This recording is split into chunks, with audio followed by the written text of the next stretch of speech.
बच्चों, आज हम आपको प्रेजेंट इंडेफिनिट टेंस के स्पेशल फॉर्म के बाद इस टेंस को समाप्त करेंगे और कल से फास्ट वे में हम आपको आगे बढ़ाएंगे।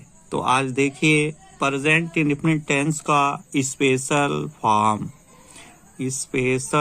फॉर्म।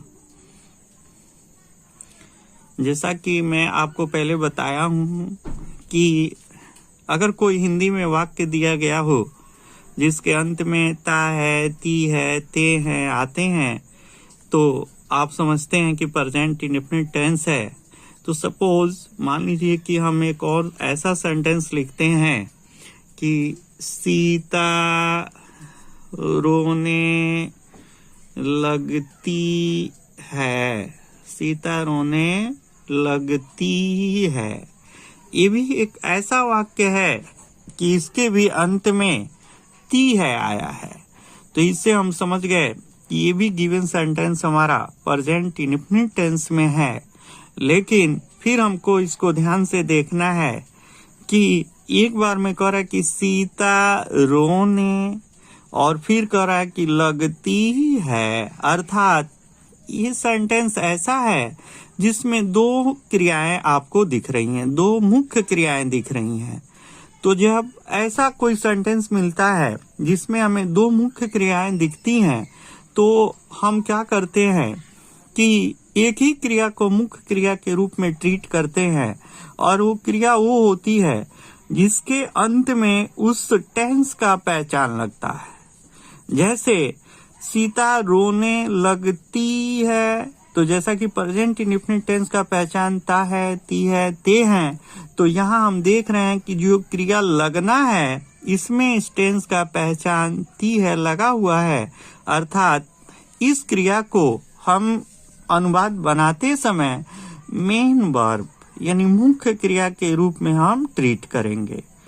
और फिर देखेंगे दूसरी क्रिया, मुख्य क्रिया इसमें क्या आई हुई है, तो देख रहे हैं कि रोने, अर्थात एक क्रिया ऐसी है जिसके अंत में क्या आया हुआ है, ना, नी और ने।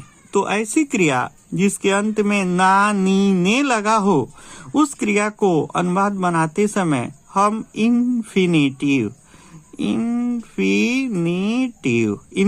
के रूप में, अर्थात two plus first form of the verb, infinitive के रूप में हम प्रयुक्त करेंगे। ठीक, तो अब हम समझ गए कि जब किसी वाक्य में दो या दो से अधिक मुख्य क्रियाएं आएंगी तो केवल एक ही क्रिया मुख्य क्रिया की तरह प्रयोग में लाई जाएगी। बाकी अन्य क्रियाएं जिनके अंत में ना, नी, ने लगे होंगे इन्फिनिटिव के रूप में प्रयुक्त होंगी। अर्थात वर्ब के फर्स्ट फॉर्म से पहले हम क्या जोड़ देंगे, टू। तो इस तरीके से सीता रोने लगती है, इस वाक्य का अनुवाद बनाने के लिए हमारा ROT जो रूल ऑफ ट्रांसलेशन हो जाता है वो हो जाता है subject plus first form of the verb plus S/ES plus 2 plus first form of the verb और प्लस हो जाता है ऑब्जेक्ट। अर्थात जब हम इसको चेंज करेंगे तो देखेंगे सब्जेक्ट क्या है, सीता, और first form of the verb, तो मेन वर्ब जो है लगना मतलब शुरू करना को अंग्रेजी में हम बोलते हैं बिगिन या स्टार्ट। तो हम बिगिन लिख दिए। तो अब देखेंगे जैसा कि पहले बताया गया कि अनुवाद तभी सही जब कर्ता एक वचन तो क्रिया भी एक वचन, तो कर्ता एक वचन और बिगिन जो क्रिया का फर्स्ट फॉर्म होता है बहुवचन में होता है, इसलिए इसको एक वचन बनाने के लिए इसमें क्या जोड़ देंगे, एस। तो ये हो गया सीता बिगिन्स। और उसके बाद देख रहे हैं 2 plus first form of the verb, अर्थात जो क्रिया इन्फिनिटिव के रूप में प्रयुक्त हुई है, रोने। तो अब रोने की अंग्रेजी हम क्या लिखेंगे, टू और विप, टू विप। इस तरीके से हमारा बन गया कि Sita begins to weep, Sita begins to weep, अर्थात सीता रोने लगती है। मान लो कि इसका जो है निगेटिव फॉर्म हमको बनाना हो कि सीता नहीं रोने लगती है, तो बस वही पुराना फार्मूला कि सीता और इसके साथ क्या हो जाएगा, डू नॉट की डज नॉट, तो does not begin to weep, Sita does not begin to weep, begins में से एस को हम क्या कर देंगे, हटा देंगे। उसी तरह इंट्रोगेटिव फॉर्म हो कि क्या सीता रोने लगती है, तो क्या बोलेंगे, does Sita begin to weep, क्या सीता नहीं रोने लगती है, does Sita not begin to weep, Sita क्यों रोने लगती है, तो why does Sita begin to weep, Sita क्यों नहीं रोने लगती है, why does Sita not begin to weep. तो इस तरीके से हम लोग स्पेशल फॉर्म में एक अलग प्रकार का एग्जाम्पल देख लिए। फिर दूसरे प्रकार का हमारा एग्जाम्पल, जैसे हम एक सेंटेंस लिख रहे हैं कि राम एक पत्र लिखना जानता है, राम एक पत्र लिखना जानता है, अर्थात ये भी एक ऐसा वाक्य है जिसके अंत में ता है आया हुआ है। तो इससे हम समझ गए कि प्रेजेंट इंडेफिनिट टेंस है।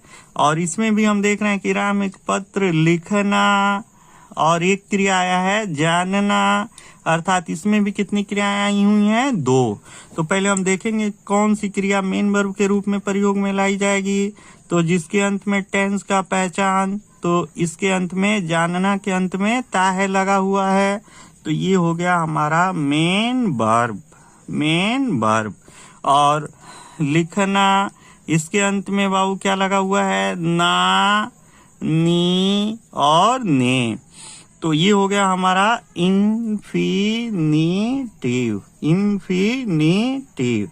लेकिन इनके साथ साथ इस सेंटेंस के फॉर्मेशन में एक चीज छिपा हुआ है, ये यहाँ आपको हम क्लियर करते हैं। जैसे इस सेंटेंस को सही वे में हमको बोलना हो, लिखना हो, तो हम इसको राम एक पत्र लिखना जानता है ऐसे नहीं बोल के हम ऐसे भी बोल सकते हैं कि राम जानता है, राम जानता है कि कैसे एक पत्र लिखा जाता है, राम जानता है कि कैसे एक पत्र लिखा जाता है, अर्थात इसमें कि कैसे का भाव छिपा हुआ होता है। कि कैसे का भाव अर्थात कंजंक्शन के रूप में कि कैसे की अंग्रेजी, इसमें हाउ जो है छिपा हुआ होता है। इस प्रकार से जब ऐसे वाक्यों का हम अंग्रेजी में अनुवाद करते हैं तो इसके लिए हमारा ROT जो होता है ये हमारा हो जाता है subject plus first form of the verb plus S/ES plus how plus two plus first form of the verb और प्लस हो जाता है ऑब्जेक्ट। अर्थात जब हम इसको चेंज करेंगे कि राम एक पत्र लिखना जानता है तो सब्जेक्ट हो गया बाबू हमारा राम और first form of the verb अर्थात मेन वर्ब तो जानना का फर्स्ट फॉर्म हो गया नो। अब राम एक वचन, नो बहुवचन, तो एक वचन बनाने के लिए एस जोड़ देंगे और उसके बाद फिर हम क्या लिखेंगे हाउ और फिर two plus first form of the verb जो क्रिया इन्फिनिटिव है लिखना, तो लिखना की अंग्रेजी हम लिखेंगे टू राइट और उसके बाद ऑब्जेक्ट हमारा बच गया एक पत्र, तो एक पत्र का क्या लिख देंगे ए लेटर कि Ram knows how to write a letter, Ram knows how to write a letter कि राम एक पत्र लिखना जानता है। अब देखो निगेटिव फॉर्म हो कि राम एक पत्र लिखना नहीं जानता है तो फिर हम वैसे ही करेंगे कि Ram does not know how to write a letter अर्थात नोज में से एस को हम क्या कर देंगे हटा देंगे। फिर हो कि क्या राम एक पत्र लिखना जानता है, does Ram know how to write a letter, क्या राम एक पत्र लिखना नहीं जानता है, does Ram know not know how to write a letter, Ram एक पत्र लिखना क्यों जानता है, why does Ram know how to write a letter, यह राम एक पत्र लिखना कैसे जानता है कि how does Ram know how to write a letter, Ram एक पत्र लिखना क्यों नहीं जानता है कि why does Ram not know how to write a letter. तो इस तरीके से ये हमारा सेकंड एग्जाम्पल हो गया। एक तीसरे प्रकार का इसमें प्रकार के एग्जाम्पल में हम आपको एक और प्रकार का सेंटेंस दिखाते हैं। जैसे एग्जाम्पल नंबर 3 में हम आपसे कहें कि आपको अंग्रेजी कौन पढ़ाता है, कौन पढ़ाता है। ये भी एक ऐसा वाक्य है जिसमें आपको देखने में मिल रहा है कि इसके भी अंत में आया है ता है, अर्थात ये भी प्रेजेंट इंडेफिनिट टेंस है और प्रश्न किया जा रहा है क्या लगाकर, कौन। तो ऐसे वाक्यों में ये कौन जो होता है ये सब्जेक्ट तथा क्वेश्चन वर्ड दोनों का काम करता है, सब्जेक्ट तथा क्वेश्चन वर्ड दोनों का काम करता है। और बाकी जो प्रेजेंट इंडेफिनिट का सिंपल फॉर्म होता है वही जो है अनुवाद के लिए प्रयोग में लाया जाता है। तो ऐसे वाक्यों के अनुवाद के लिए हमारा ROT बनती है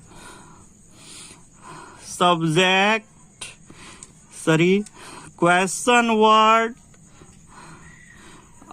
oblique subject plus first form of the verb plus S/ES plus object plus question mark.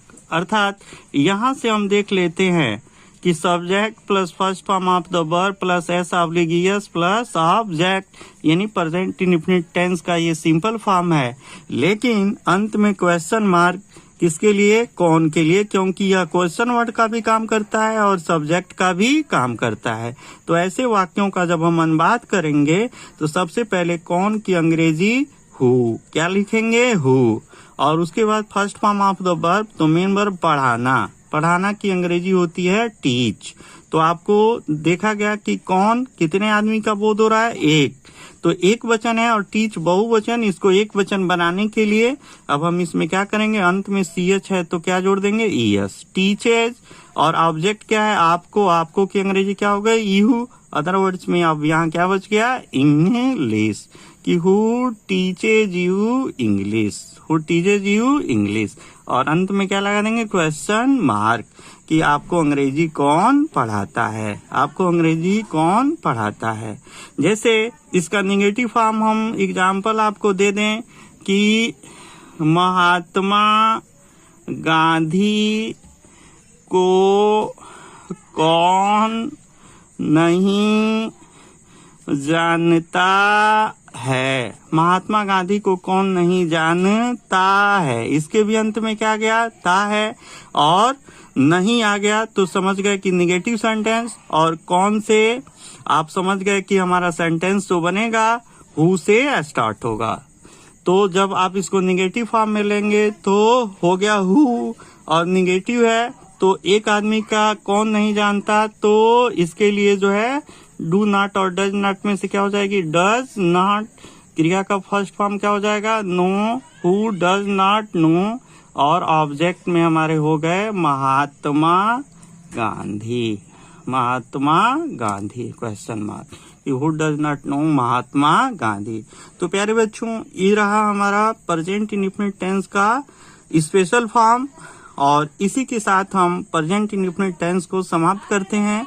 कल प्रेजेंट कंटीन्यूअस टेंस में अगले पार्ट में आपको जो है नई नई चीजों को बताएंगे, सिखाएंगे, और तब तक के लिए धन्यवाद।